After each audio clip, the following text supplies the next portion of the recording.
And now, brothers and sisters, we want you to know about the grace that God has given the Macedonian churches.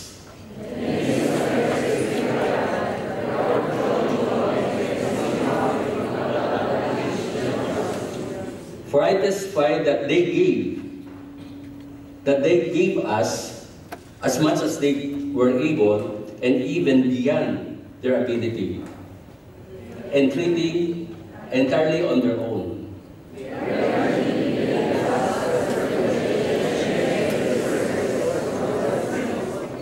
And they exceeded our expectations. They gave themselves first of all to the Lord, and then by the will of God also to us.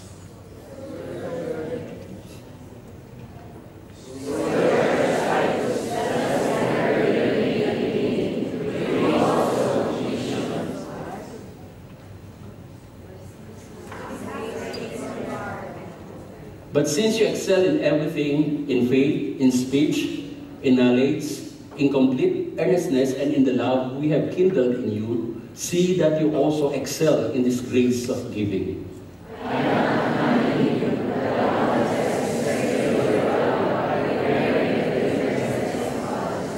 Sabay-sabay po tayo.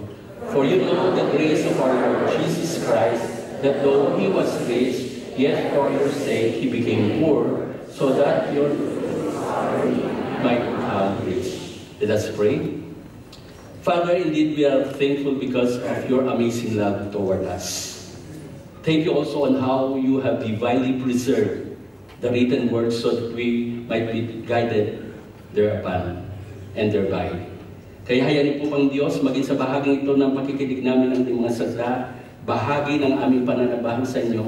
May you be glorified even as you touch our lives, touch our ears and hearts, that we may respond positively to your call and to your challenge. In Christ name we pray. Amen. Amen. Magandang hapon sa inyo lahat, mga kapatid.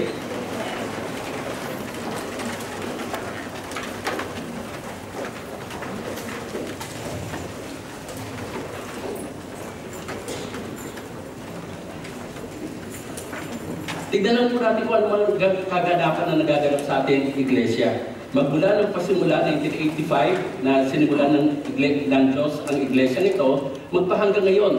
Makikita po natin sa pictures po natin ang iba't ibang mga facilities na ginagamit po natin. Ang sanctuary, ito po. At eventually, ay marami pang pagbabago before or at least by December, ay maraming pagbabago kayo makikita dito sa sanctuarium nito dahil sa nag-invest ang NEC for about 40,000 dinars para sa soundproofing and all.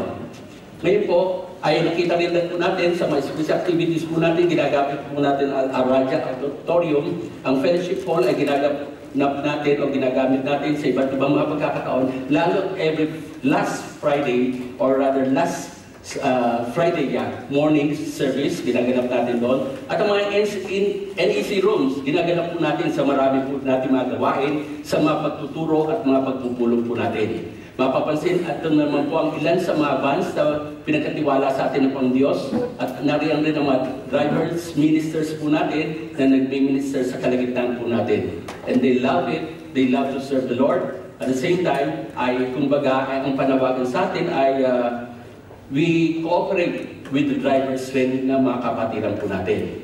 Nariyan po naman ang mga BCF pastors, at naidagdag po ang pastor sa Bohol, si Pastor Noel, at ang pastor ng Dubai, si Pastor Vener. So we thank the Lord sa buhay ng mga pastors nito, and of course the mga workers na narito, and even the volunteers, yung mga elders, deacons, deaconesses natin. Makikita naman natin ang ilang mga kampo na patuloy na ginagamit ang ating evangelism team upang sila po ay makapagbukas ng mga Bible study doon sa mga lugar na yun. Andyan yun sa Pet Arabia, andyan yun sa Lulu, sa Jufair, andyan yung MTQ, Compound, HIT, at andyan naman sa Gallery Lulu Ramil Mall. Sa Isa Town ay meron, sa Toyota Sanad ay meron din po. At natutuwa po tayo dahil sa Pang Diyos ay ginagamit ang mga kapatiran na ito na nakakilala na sa Panginoon upang ipaabot naman sa kanilang mga mahal sa buhay ang mga pagbabagong ginawa ng Panginoon Jesus sa kanilang buhay. Narito naman ang ating mga anak, ang mga bata, ang mga future generation, pagkatapos ang youth, ng youth, no? Then we have itong mga children na ito na kumbaga ay tinuturuan, ginagabayan ng ating mga kid church teachers. Then we have also itong BBR. Naka-13 na po ba tayong BBR na gawain na dito ay marami mga pagbabagong ginagawa ang Panginoon Diyos. Ito is an encounter ng karamihan sa mga dumadalo, and the name of the Lord is being glorified. So makikita natin ang BCF Dubai, ang worship service, mayroong baptismal seminar na ganap. Ayan ang venue lately sa Warba Center, Dubai. At mayroon rin po silang retreat na kung saan ang ilan mga pastors po natin, 4, at yung praise and worship leader ay nag-minister po. Then we have the BCF Hall, mga trainees, mga workers, at yung tinatawag natin na ginanap rin ng BBR sa kanila. So we thank the Lord dahil sa lahat ng mga ito ay nagaganap at pinapahintulutan ng Panginoon Diyos as a means para patuloy na palaguin ang bahagi ng kanyang kaharian dito sa Bahrain. We thank the Lord for that. But of course, we know na eventually, ang lahat ng mga ito ay magaganap lamang dahil sa mayroon tayong tinatawag designated na kapamaraanan ng Panginoon Diyos upang masuportahan itong mga gawain ito. And it is true mga tithes and offerings. Sa Old Testament ay naroon ng Panginoon ang ating si Yahweh, ang Diyos, at sinabi niya sa pamamagitan ni Malakay na ang mga Israelita ay nagnanakaw sa Kanya. Alam po natin kasi paulit-ulit natin nababasa itong bahagi ito, at ang sabi ng Panginoon ay ninanakawan kami nung nagtanong sila, saan kami nagnakaw? Paano kami naging magnanakaw? Sabi ng Panginoon ay sa pamamagitan ng pagnakaw doon sa tithes and offerings. Now, mayroong habon ang Panginoon. Ang sabi dito ay, test in me in this. At tignan nyo, kung hindi ko bubuksan ang pintuan, no, throw open the floodgates of heaven and pour out so much blessing. So much what? Blessing. Throw open the floodgates and pour out what? So much blessing. Upang sa ganoon ay mabless po tayo, mabless po ang mga Israelita as they follow the Lord. Naalala natin mga kapatid, kung titignan po natin ang in the book ng one of the books in the first five books sa Old Testament, nakita po natin may instruction ng Panginoon kay Moses. Pagdating niyo doon sa lugar na kung saan kayo pagpapalain ko, lugar na kung saan mag-flow, no, ang milk and honey, doon sa lugar na yon, yung ikasampu ng mga inyong nakukuha magmula sa lupain ay inyong ibabalik dahil sa yan ay the Lord's tithe. Yun po ang ikampu ng Diyos. At makikita po natin mula noon magpahanggang ngayon, yun ang kapamaraanan ng Diyos upang suportahan ang mga gawain sa kanyang mga iglesia. And we thank the Lord dahil sa ng mga nakaraan na mga taon, magpahanggang nakaraan taon, ay sa biyaya ng Panginoon Diyos ay nalalampasan po natin kung ano man sinet po natin na budget as guided by the Lord ay Kanya naman sinusupply. We praise God for that. So, meron siyang sinabi, ang sabi niya, kung kayo magiging tapat at hindi nyo nanakawin ng aking ikapo, then I will provide. Now, I will provide. At kapag ang Diyos ay nangako, tinutupad niya. Never na tinalikuran niya ang anumang pangako niya because ang Diyos may integridad. Siya ay katotohanan. At kalinsabay noon, roon siya rin sinabi, aking pipigilan ang mga peste na lalamon sa inyong mga pananim. At yung mga vines sa inyong fields, yung mga grapes na yon, hindi unmaturely o immaturely, wala pa sa oras, ay babaksak o mahuhulog. No, hindi ganun ang aking gagawin. Kung kayo maging tapat, kayo magiging mainam na steward ng aking mga pinagkatiwalang pera sa inyo. So mapapansin po natin na nangako rin ang Panginoon Diyos hindi lang ng provision, kundi ng protection. At sa lahat ng mga kapatiran natin na ang puso ay naroon, puso upang mag-commit na kung ito ay pamamaraan ng Panginoon Diyos upang masuportahan ng gawain, kung ito ay isang pamamaraan upang ipahayag ko na aking buhay, buong buo ko ay pagmamayari niya, Maging kung ano man meron ako sa bulsa ko, sa account ko, yan ay pag-aari ng Diyos. So be it. Aking ibabalik ang kanyang ikapu at aking gagamitin ng maayos yung 90% na natira. So, ito pong panawagan po sa atin ng Diyos. Ang sabi ng iba, Old Testament yan. Tayo namumuhay in the New Testament. And we are not under the law. We are under grace.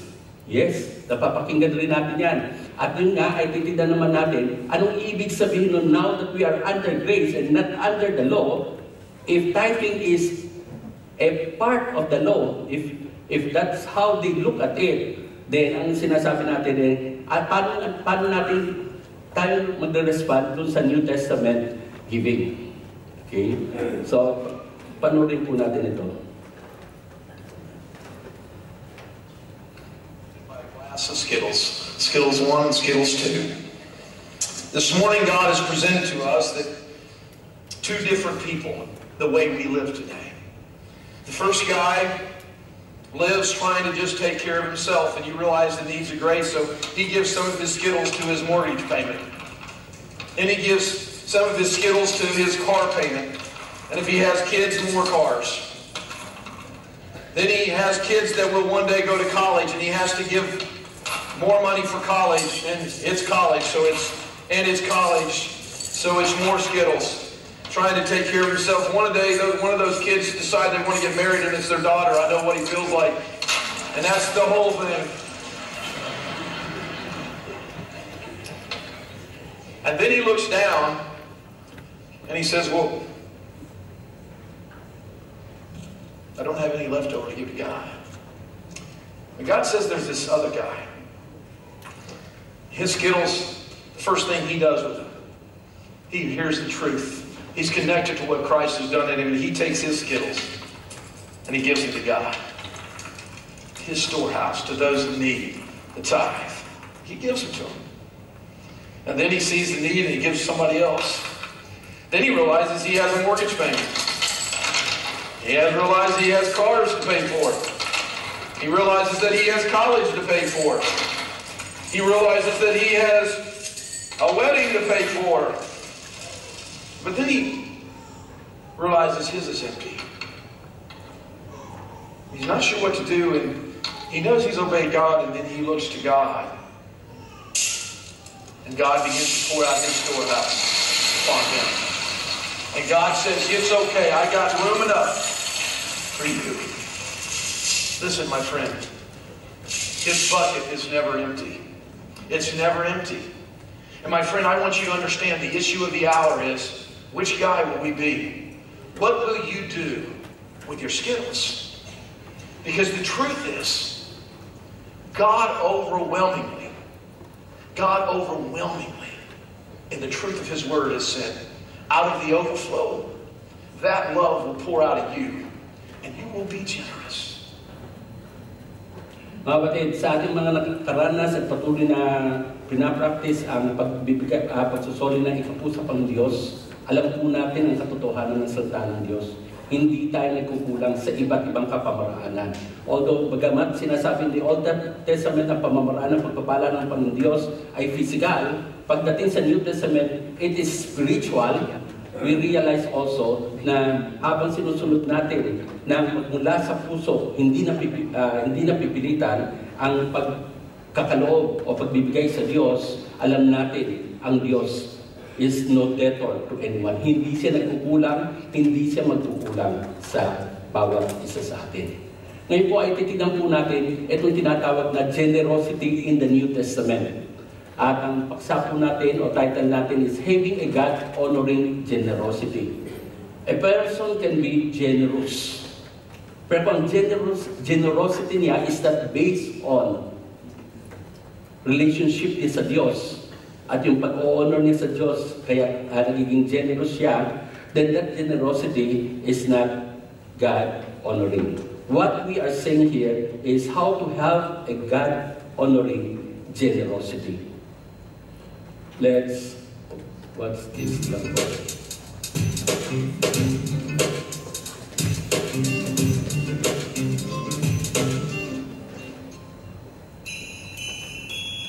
This is the story of two brothers, the brothers Marley. This year, like all other years, they gathered to celebrate Christmas. One brother loved the Christmas season, and the other brother, well, he loved the things that Christmas could bring.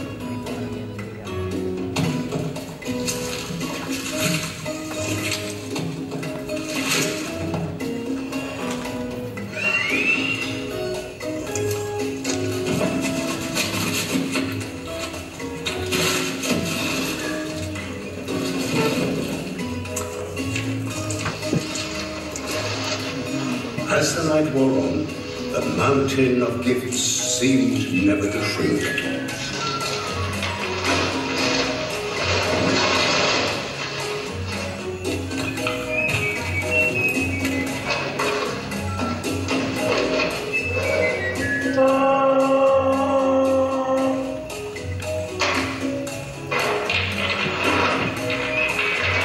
But as the fire grew dim and the cocoa ran dry, there remained but one gift left to give. This gift, however, was different than all the other gifts given that night.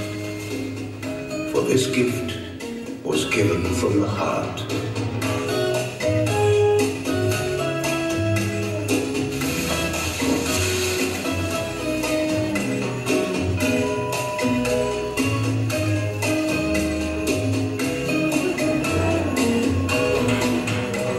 So, take a lesson from the brothers Marley.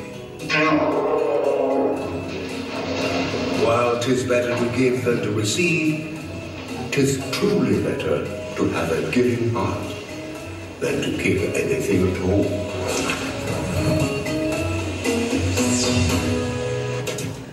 Malapit na naman ang Pasko. Pagkatapos ang dalawang buwan ay purber na naman ang dulo. Okay po? At maunawaan po natin, tayo mga bata, gusto natin tumanggap ng mga regalo. At pag-exchange, gusto natin na mahalaga ang mga natatanggap natin. At nakita natin doon sa doon sa isa sa mga kapatid, talagang marami siyang dilang regalo sa kanyang kapatid. But yung pagkakataon na siya naman tatanggap ng regalo, na isa lang regalo, ay ang halaga ay hindi katumbas sa kung anong mga maraming regalo binigay niya, iba na ang dating. So yung generosity na yon ay makikita natin is not something that we are talking about. Now gusto ko ipakita sa inyo mga kapatid itong mapang ito sa mga key places sa ministry po ni Paul. Mapapansin niyo po yung Jerusalem. At that particular time nang sinusulat ni Apostle Pablo ang 2 Corinthians ay nagdaan sa isang matinding kahirapan. There was famine, at the same time persecution coming from the enemies of the gospel, apart from yung nature in one way or another had kumbaga lumaban sa kanila. There was drought as a result of mismanagement most probably. But then makikita po natin that Christians in Jerusalem church was greatly affected. Nahihirapan sila, press sila economically. Kaya itong problemang ito, itong sitwasyon na ito, dinala ni Apostol Pablo sa mga churches na kanyang napupuntahan, na kanyang sinimulan at pinagpapatuloy na dinidisciple. At mapapansin po natin ay mayroon pong nabanggit, mababanggit mamaya sa 2 Corinthians na Macedonia. At dito sa Macedonia po ito ay mayroon tatlong churches at least na alam tayo, na Church ng Philippi, Church ng Thessalonica, Church din sa Berea, na kung saan ang mga kapatiran nito ay nag-respond dahil sa panawagan ni Apostol Pablo doon sa pangailangan ng mga kapatiran sa Jerusalem. Ang isa pang intention ni Apostol Pablo ay ganito: ang mga Jerusalem, ang mga kapatiran sa Jerusalem ay dating mga hitik o lubog, o sabihin natin nagpa-practice ng Judaism. At ang ilan sa kanila ay nakasumpo ng kaligtasan sa pamamagitan ni Kristo. They were saved because of the grace and that the gospel had brought to them. Nakakilala sila, nag-respond sila, at yung mga kapwa nasa Judaism nagalit sa kanila. Sabi na, ano itong ginagawa niyo? Ipinanganak kayong nasa Judaism, tapos ngayon ay sumusunod na kayo dito sa the way na ito, yung katuruan ni Jesus na ito. Kaya ang persecutions ay ganyan na lamang. At nang dinala ni Apostol Pablo ang mensahe sa mga Gentiles, umalis siya, no? Dinala niyang gospel sa Gentiles. Gusto niya mga Gentile Christians ay magkaroon ng isang mainam relasyon sa mga Christians ng mga Jews. So ang ginawa niya, itong isang pagkakataon na pwede ipakita ng mga kapatiran na mga hentil na ngayon ay naging Kristiyano na meron silang iisang Diyos na kanilang sinasamba, kung kaya ang pangailangan ng kapatiran ay pwede at ay gusto rin nilang mag-respond. So nakita ni Apostol Pablo yung mainit na kapamaraanan ng ginawa ng mga kapatiran sa Macedonian churches. So ngayon, gusto nilang i-challenge. Ngayon maraming mga challenge na napakita sa Facebook, no? I challenge you.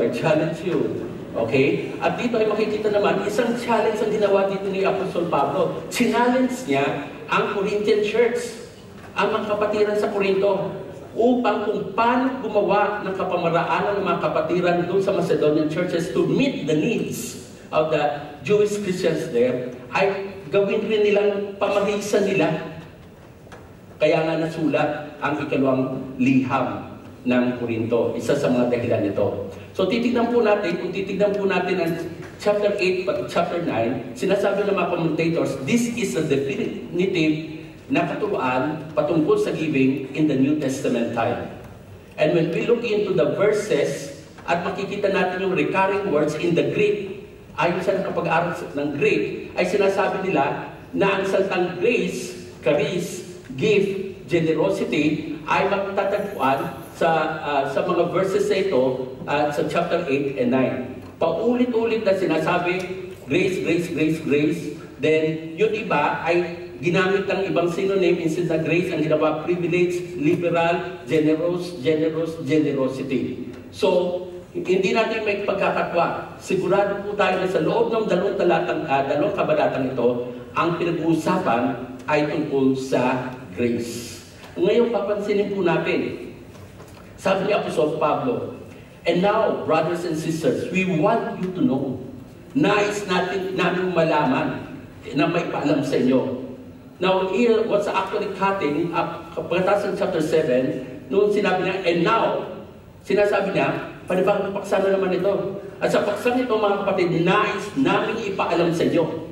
At mapapansin rin natin sa verse 7, part 8, but since you excel in everything, in faith, in speech, in knowledge, in complete earnestness, and in the love we have kindled in you, see that you also excel.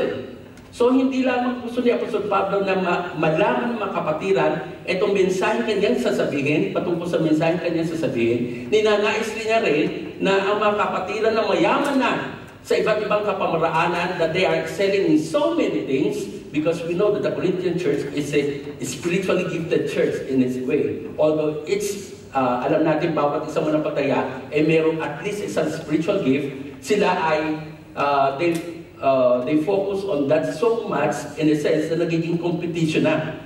Sabi niya, kung kayo nag-excel sa mga ganyan, mabuti yan. Pero nais ko rin malaman ninyo itong bagay na sasabihin ko, and I want you to excel in this matter also. So what is that? What is that Paul wants them to know?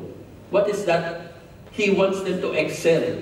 That the Corinthian believers will excel. In what field? Mapapansin natin po yun sa kasunod na bahagi, to know about the grace that God has given the Macedonian churches.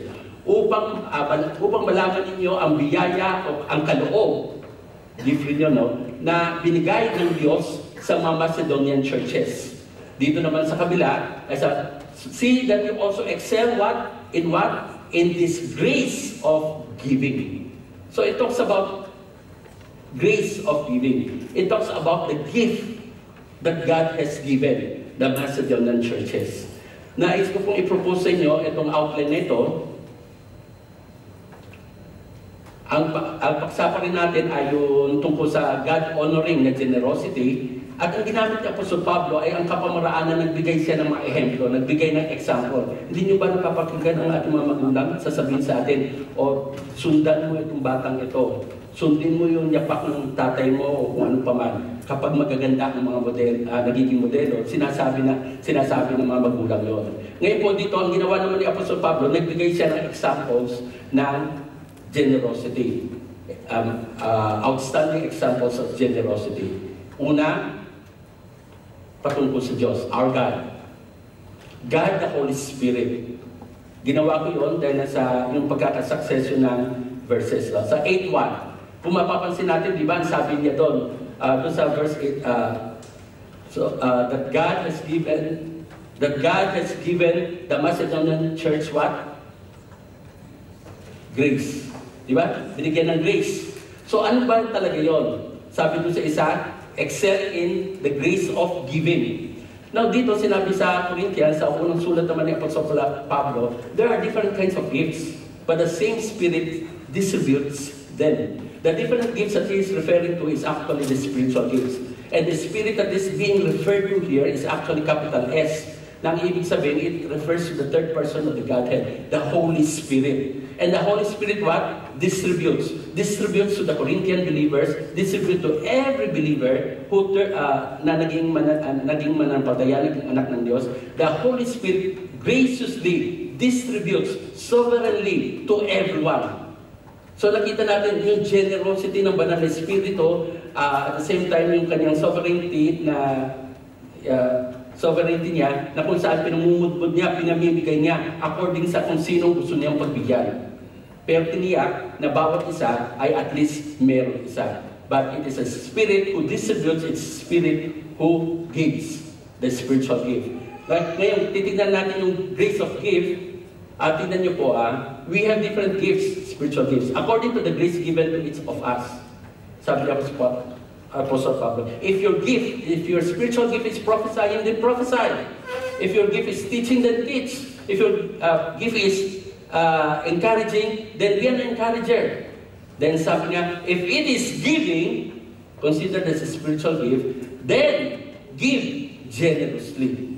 So the gift of grace, the grace of giving, or the gift that is being referred to na binigay ng Panginoon, ay sa mga Macedonian churches is actually this particular gift of giving.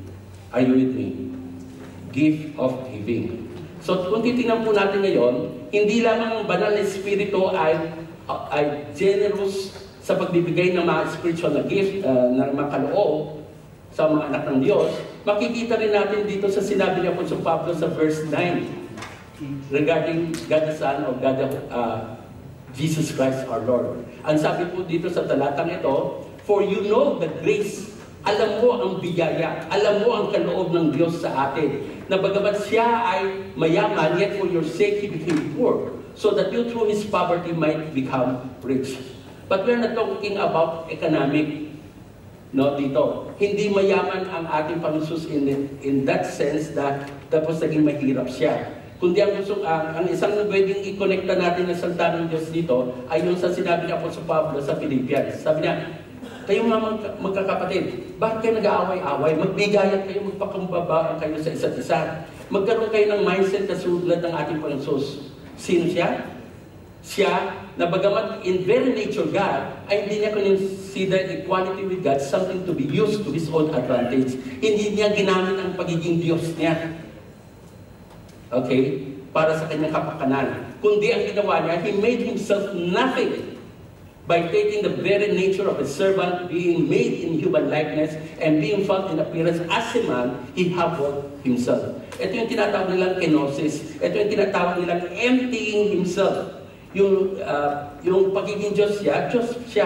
Nang siya namumuhay, Diyos siya, hindi siya 50% Diyos at 50% na tao. Hindi. 100% human, 100% divine or God. So makikita natin, in-empty niya ang sarili niya. Nagkatawang tao siya upang mayroong mapako sa krus, tanggapin yung penalty ng kasalanan na dapat ay para sa atin, that we may be freed so much through His through his poverty, so to speak, we became rich. So makikita natin dito yung binigay niya. Mayroong isang talata na sinasabi ng Panginoon Jesus na binigay niya. He laid down his life. It's not something that was coerced from him. It was not something na pinilit siya at pinatay siya ng gano'n lamang. Kasi walang pwede kumalaw sa kanya. Malibang ipagkaloob niya ang sarili niya. At nangyari yon dun sa akmang araw na kung saan siya ay ay mamamatay. So, he gave. God the Holy Spirit gives. Ang Panginoon Jesus, He gave. He gave His life. He is generous. Okay? Now, hindi lamang po yun, maging ang God the Father sa chapter 9 verse 15. Because if, doon sa huling dalawang kabanata, yung sa pinakalas sa second chapter, yung chapter 9, ay ang sumigaw siya, parang nag-exclaim siya sa, "Thanks be to God for His indescribable gift." Salamat sa Diyos sa hindi may paliwanag o hindi mai-describe na gift, indescribable gift. Alam po natin ng John 3:16, put na yung so to speak, pero nanatiling ginagamit ang salita ng Diyos kasi nakapaloob doon ang pag-ibig ng Diyos. Ang Diyos, minahal niya ang sangkatauhan, binigay niya. Sino binigay niya? Kaisa-isa niyang anak upang kung tayo maniwala na siyang ginawa natin sa udyok ng Banal na Espiritu, sa guidance and enablement, ay nagkaroon tayo ng buhay na walang hanggan. So makikita natin, ang Diyos natin ay generous. He is generous. Ngayon po, ang ginawa naman po ni Apostol Pablo, actually, kung titignan natin, inuna niya. Hindi ang Diyos, inuna niya muna ang Macedonian churches. Okay? So tignan natin ang part po natin, no? Our Macedonian brethren. Okay? Anong uri ng generosity ang makikita natin sa Macedonian brethren? So tignan natin ito, sabay-sabay na natin basahin.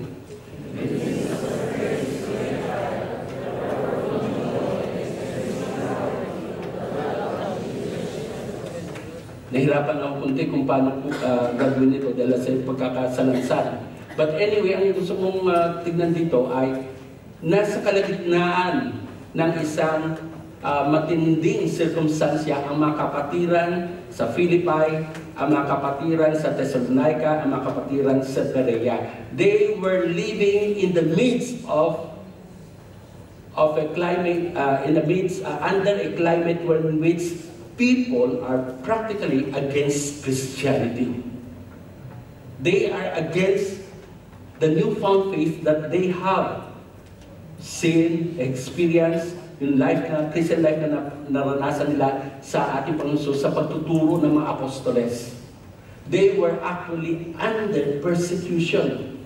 They were just a minority, living in a place where ang majority ay mga hindi naniniwala sa Panginoon. They were under severe circumstances. Yung trial kayo na lamang. But alam niyo po ang pag-trial, kapag tayo ay puspos ng Banal na Espiritu, ang reaction natin as God enables us ay overflowing joy. I remember when Apostle John, when Paul was beaten and he was put into jail with Silas. At alam niyo po, in that jail, they have a midnight concert. They were overflowing with joy. Joy for the privilege of sharing, in a sense, yung mga pahirap o mga pasakit na naranasan ng kanilang Savior, ng ating Savior. Hindi lamang po sila, they were persecuted, na mahirap mamuhay, mahirap magnegosyo. Kung meron man silang pera, dahil ang isa pang bagay dito, they were under extreme poverty. The poor of the poorest. The poorest of the poor, if I may say. The poorest of the poor. Bottom rock poverty. Yan ang mga kapatiran na ma-generalize natin na sa Macedonian churches. And yet, despite of this, na wala sila, poverty, it welled up in rich generosity. Yun ang gusto natin makita. Tayo, hindi tayo mahirap eh. Pero sila were in such a condition, challenging times, and yet, it welled up in rich generosity. Kung ano meron sila, ibigay nila ng buong. Tignan po natin, hindi lamang sila nasa distressing circumstances, living in distressing circumstances, makikita po natin ay yung manifestation, dazzling manifestation ng kanilang pananampalataya. Kung paano nila na-practice itong gift na ito na binigay sa kanila ng Panginoon Diyos. Kasi kung sa sarili lang nila, hindi rin nila kaya. But they were willing instruments in the hands of God and the working of the Holy Spirit, that the Holy Spirit gifted them with a gift or with a grace or with the gift of giving. Tingnan po natin. For I testify, sinasabi ito ni Apostol Pablo, I testify that they gave as much as they were able and even beyond their ability. As much na makakaya nila, at maaaring sa mga pag-aaral, lumalampas pa dun sa kung anong kakayahan nila. So nakita natin yun. Ikalawang description, manifestation ng kanilang pananampalataya, entirely on their own. Hindi sila napipilitan. Walang pamamaraan, walang mga tinatawag na iba't ibang pamamaraan upang i-challenge ang church para magbigay. Kundi ang ginagamit niya ay makikita natin na ginamit niya yung reality ng situation tungkol sa Jerusalem at sinabi niya the grace of God. Tinuruan niya sila ng salita ng Diyos at napakinggan rin nila kung paano. Kaya nga sila nakakilala na rin sa biyaya ng Diyos, yung Banal na Espiritu na nagbibigay ng gift, ang Panginoon Jesus na nagbibigay ng kanyang buhay. So much so, when they are doing things, hindi sila pinipilit. At walang intensyon tayo na gumawa ng anumang kapamaraanan na mga pamamaraan upang sa ganun ay mag-challenge sa kung hindi magmula sa salita ng Diyos. Entirely on their own. Tingnan niyo po they urgently pleaded, nakikiusap sila. Sabi niya po sa Pablo, sila nga nakiusap sila na kung pwede na sila ay bigyan ng pribileyo na makapag-share doon sa paglilingkod para sa bayan ng Diyos. Are you with me? Hindi si Apostol Pablo na nagpapaun siya dito sa pulpito at gayon na lamang ang ginagamit niya ang pwedeng ginagawa ng ibang pamamaraan, yung ibang pamamaraan para makapag-raise ng fund. Hindi. Nakita natin yung pamamaraan nila. Hindi sila pinipilit, nakikiusap pa sila. Ang pagtingin nila ng pagkakaloob ay privilege of sharing. Privilege of sharing. Nawa, makita po natin yun. Yung mga napakita natin mga slides, yung lahat ng mga gawain na naganap, ang ilan ay wala kang doon. Maaring wala rin ako doon. But then, sa ating pagkakaloob sa Panginoon, ay makikita po natin na we are a part. Kung saan interested ang Diyos, doon tayo interested. At hindi tayo napipilitan, kundi may kusang loob tayo, meron tayong bukas sa palad, meron tayong bukas sa puso, because we would like to consider it as a privilege for us to share in the service to the Lord's people. Yung po ang gusto natin makita, ang ating mga sarili sa ganung kapamaraanan.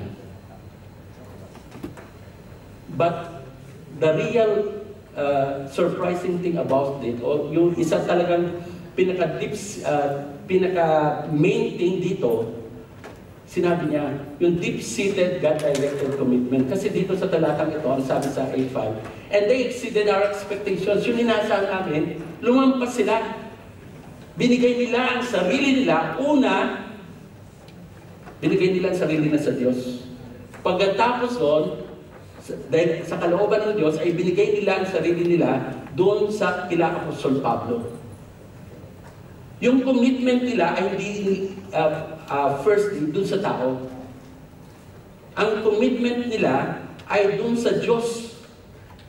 Binigay nila ang sarili nila sa Diyos. Then ang Diyos ay nag-work sa kanila at ginabayan sila at pronounce sila upang mag-respond dun sa panawagan ng Apostol Pablo. Nakikita po natin yun, no? Pag ganun nga ang nangyari sa pamamaraan ng pagbibigay natin, ng pagkakalob natin sa Panginoon, we are giving in response to what God has done to us, and now we are surrendering ourselves and saying, Lord, all of me. And if it's all of me, then it means all. Makikita niyo sa book of Romans, sa letters sa Romans, si Apostol Pablo ay sumulat. Meron siya sinabi sa kabanatang 3:23, for all have sinned and fall short of the glory of God. Lahat ay nagkasala at hindi nakaabot sa kalwalhatian ng Diyos. Lahat tayo ay makasalanan, anuman ang ating religious persuasion. Lahat tayo hindi nakaabot dun sa inaasahan ng Diyos, dun sa pamantayan ng Diyos. Bakit? Lahat tayo ay makasalanan. Yan sinasabi in the Old Testament na maging ang mabubuti natin gawa ay tila marubing basahan sa harapan ng Diyos. It is only kapag tayo nakakilala na sa Panginoon, then yung mga ginagawa natin as a result of the prompting of the Spirit of God sa atin na gumagawa tayo ng mabuti, ng tama at nararapat, at ito yung ginagawa natin ng motibo, then it becomes an offering. Pagkatapos sa 3:23, ay sinabi niya po dito, but for the wages of sin is death, because of the sinful nature of the sin that we have. We are sinners. Pero pagkatapos doon sa uli, for the wages of sin is death, but the free gift of God is eternal life through Christ Jesus. Pagkatapos sasabihin yon, then pagdating sa chapter 12, verse 1, ang sabi doon niya ay, therefore, kung kaya nga pinamamanhid ko sa inyo, ipagkaloob niyo ang inyong sarili bilang haing buhay. Not all the time kapamaraan na ng paghahain ng mga patay na hayop. Ang panawagan sa atin ng Panginoon Diyos ay i-offer natin ang ating sarili. Kung tinawag tayo to die for our faith, so be it. Tulungan tayo ng Panginoon that will respond to that call. But many of us are called, rather, to live for our faith. And to die every day, every moment sa ating lumang katauhan, that we may follow Christ and be more like Christ. Kaya nga sabi, i-offer.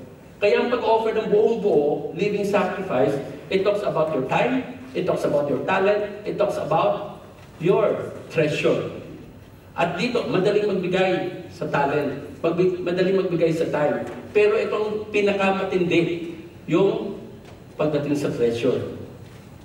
It is an issue sa ilan sa atin most probably. But as we grow, at pinafine-tune natin, nag-tune up tayo ng spiritual life natin, katulad ng pangaral sa atin ni Pastor Jai last week. At patuloy tayong lumalago at nagmamature tayo sa panapataya. Ang isang reflection nito na makikita natin ay giver tayo. Generous tayo. Kaya kung sinasabi man ng mga kapatiran, well-meaning ng mga kapatiran, wala nang tithing kasi nasa New Testament na tayo, we are under grace. Given. Totoo naman na we are under grace, we are not under the law. Pero ang sabi nga ng iba, but tithing is not part of the law. It was Abraham tithe even before the law was given. But huwag na natin pag-usapan yun. Ang pag-usapan natin, we are called to give beyond because we are to give the whole of us. With that, where is a good point of starting? Sa tithing, sa 10%. Kasi yung 10%, yung dineclare ng Panginoon sa mga Israelita na isang kapahayagan ng pagkilala nila na own sila ng Panginoon, na ang nagmamayari ay ang Diyos. Ng lahat-lahat. Ano man binibigay natin, galing rin sa Diyos. Ano ba pwede natin pagmalaki at sabihin natin na may binigay tayo sa Diyos? Wala. Kasi lahat ay sa Kanya rin. Are you with me? So kung ganun titignan natin, at ang pananaw ng ating giving will be that of sa ganitong kapamaraanan, na we give ourselves first unto the Lord, then whatever is needed then let the Holy Spirit prompt us, and because we are open pag ganun ang pangyari. At ito ang sinasabi po natin, na patuloy tayong lumago at matuto tayo na hindi lamang o napagbigay na akong tithe, tapos na yan. Pag mayroong mga kamag-anak kong nangangailangan and you are in a position to help, be generous. Hindi naman ang BCF, hindi naman matutulungan lahat ng mga kamag-anak. Pag meron tayong mga policy, ang policy natin ay immediately hanggang sa mga pamilya lang natin. Pero pag tayo may pamilya na, hindi pwede na yung kung may nangyari sa kapatid natin, usually hindi na makaka-extend ng tulong as per policy. At doon nga ang ginagawa ninyo na mainam, sa mga Bible study, nagre-respond kayo sa pangailangan ng ilang mga kapatiran. Yun ang pamamaraan. Kasi ang sabi ni Apostol Pablo, na kinakailangan daw na sa loob ng iglesia, kung ikaw may kamag-anak na nangangailangan, ikaw na sumuporta, huwag mo nang hayaan na ang church mo sumuporta sa pangailangan niya. Upang sa ganon, yung limited na fund ng iglesia, may ibigay sa mga taong walang mga immediate family, makakasuporta sa kanila. So that's how it is being told us. So gave themselves first. Ito ang susi. Ito ang susi ng pagbibigay ng generously. And when we say generously, it is beyond tithe. Yung po yun. Kasi, actually, maski na nagbigay ka ng 10 at bukal sa loob mo, tinatanggap yun ng Panginoon. Di po ba? Pagdating na naman sa church, hindi naman tinitignan natin na kangiti ba yung nagbigay o hindi nagkangiti. Hiwalay natin, ito nakasbusano kung binibigay nila. Hindi tayo ganun, hindi naman natin alam, bahala na sila. No? Bahala sila sa Diyos and the Lord will deal with each one of us. At para mag-cause sa atin na maging generous. A person who receives generous gift will never na manatili sila hindi generous. We have received eternal life through Jesus Christ. Yes, mga kapatid, yan po. Outside examples of generosity, nakita natin sa Diyos, nakita natin sa Macedonian brethren, ang katanungan ay our rightful response. Anong gagawin natin? Anong gagawin nyo? Anong gagawin ko? Anong gagawin natin bawat isa as we heard about this generosity that is beyond tithe? Let God deal with each one of us. May request of Praise Starter to come over and tayo po ay pumikit at mag-meditate po tayo dun sa kaunawaan ng Panginoon na pinakita sa atin. Ang Diyos ay generous. Ang mga kapatiran sa Macedonia who are in deep poverty were also generous. And they have done the right thing. They have started at the right spot. Binigay nila ang kanilang sarili sa Panginoon. Mga kapatid, habang tinitingnan natin ang mga pagpapalang binibigay sa atin ng Diyos, naunawaan ko meron tayong mga kapatiran na maaaring they are in sa very challenging times ng kanilang buhay. Maaaring ang ilan ay naghanap ng trabaho, ang ilan ay hindi nakapagsweldo. You know that the church, through na ipaalam nyo lamang kung yung pangailangan sa inyong LG leader, then para masabi din sa mga elders at sa mga pastors na namamahala sa inyo. But at the same time, mga kapatid, maunawaan natin na we never can outgive God. And I'm challenging you in the name of the Lord. Na step by step ay mag-step up ka sa pagbibigay. Hindi ka pinipilit. There's a compulsion from my side. But as the Lord leads you, as you commit yourselves, kung pwede nang sabihin, I'll give a certain higher than the 10% na karaniwang binibigay ko na, that I'll do. And it is in your commitment, your faith goals, isa sa mga faith goals mo, the Lord will deal with you accordingly. One thing is for sure, you will never outgive God. Mga kapatid, ano mang gawin natin, kapahigan ng ating commitment, unahin natin munang ibigay natin ang ating sarili sa Diyos. At tutulungan tayo ng Panginoon and cause us to give more than what are we giving right now sa pagkakataon nito.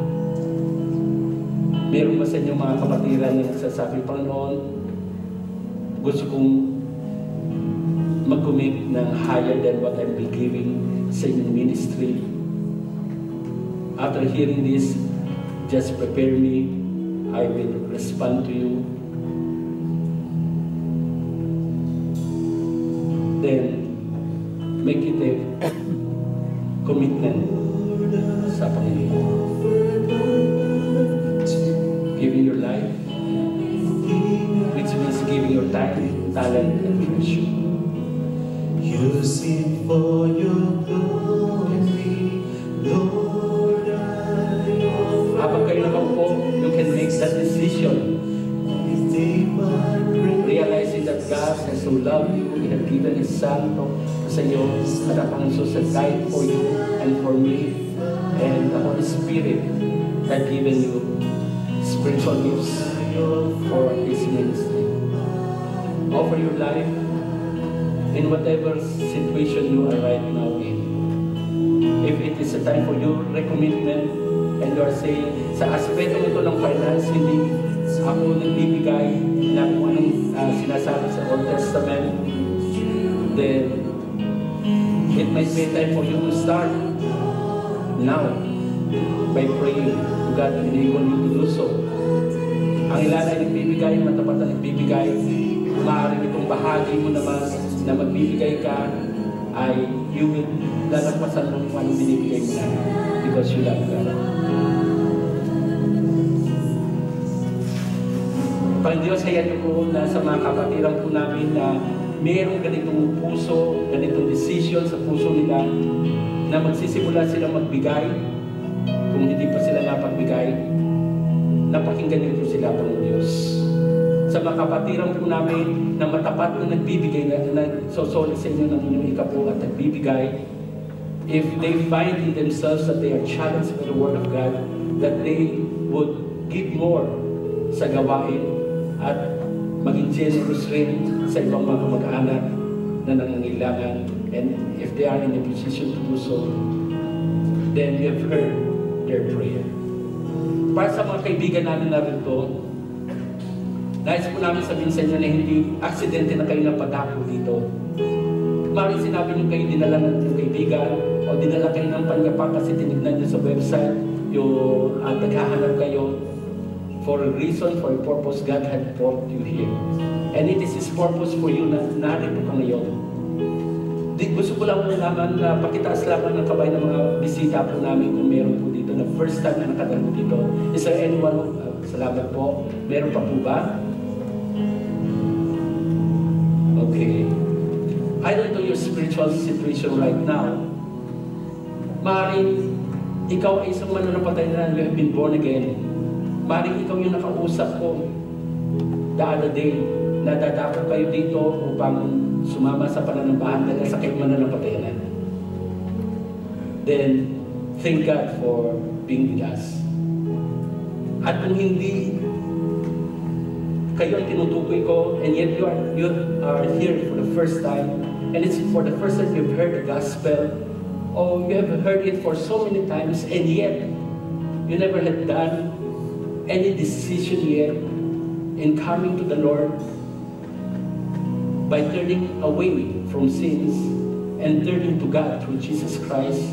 Kung hindi pa nyo naranasan na kayo ay ma-born again, na makakilala kayo sa Panginoon, na meron kayo, wala kayong maalala isang araw sa pagkakataon na you were being challenged to receive Christ after presenting that Jesus is the only way, the truth, and the life, that no matter how good we are, as far as people are concerned, as far as how they perceive us o nakikita nila tayo, and as far as how we felt, how good we are because of the good works that we have done, ang salita ng Diyos ay nagsasabi, lahat tayo yung makasalanan, kaibigan. At dahil dito, kung ikaw ay kinakayod ng Panginoon, if you are being challenged by God, if tanggapin ang mabuting pabalita, tanggapin yung regalo ng buhay na walang hanggan, and you are most willing to do so, say that, Lord, tatalikuran ko na po ang mga kasalanan ko, lalapit po ako sa inyo, lumalapit po ako sa ngayon, inaamin ko po na ako'y makasalanan at aking ino-offer ang aking sarili sa inyo ngayon. Pagkatapos na makita ko po, mapakinggan ko po na ang Panginoon Jesus was so generous to give His life for me. Pagkatapos na mapakinggan ko, ang Diyos Ama ay was so generous to give His Son for me. At kung yun ang nasa puso nyo, yun ang nais nyo na gumawa kayo ng isang takbang na desisyon ng pagdagap kay Kristo sa pagkakataon nito, then mangyari, gawin nyo ito kung kayo, if you are being prompted by the Spirit of God. Kung kaya nga, kung meron akong kinakausap ngayon at sa aking mga sinasabi ngayon ay ginagamit ito ng Panginoon Diyos na abutin kayo at ninanais din tanggapin ng ating Panginoon Jesus ay mangyari magtaas po kayo ng kamay. If you want to receive Christ as your Lord and Savior, you haven't yet been born again, you want to be born again, for you understand that no one can go to the Father except through His Son, Jesus Christ. Meron po ba sa ganitong pagkakataon na nagsasabing, nais ko pong tanggapin ng Panginoon Jesus? Maaaring matagal-tagal. Salamat po. Salamat po. Pwede niyo pong ibaba. Nakikita po ng Diyos ang inyong kamay at nakikita ko rin po. At ngayon po doon sa kaibigan po natin babae na kabayan natin na nagtaas po ng kamay, sumunod ka iha sa aking panalangin ng pagtanggap. Gawin mo itong sarili mong panalangin na pag ginamit ko ang pangalan ko ay palitan mo at halinahan mo ang iyong pangalan. Ako, si Freddy, kinikilala ko po, Panginoon Diyos, na ako'y makasalanan.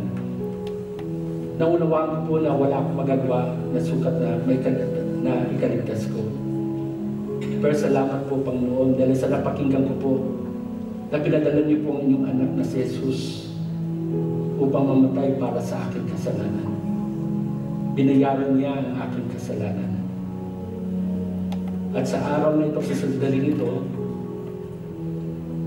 malaya kong bukas puso kong tinatanggap siya sa puso ko.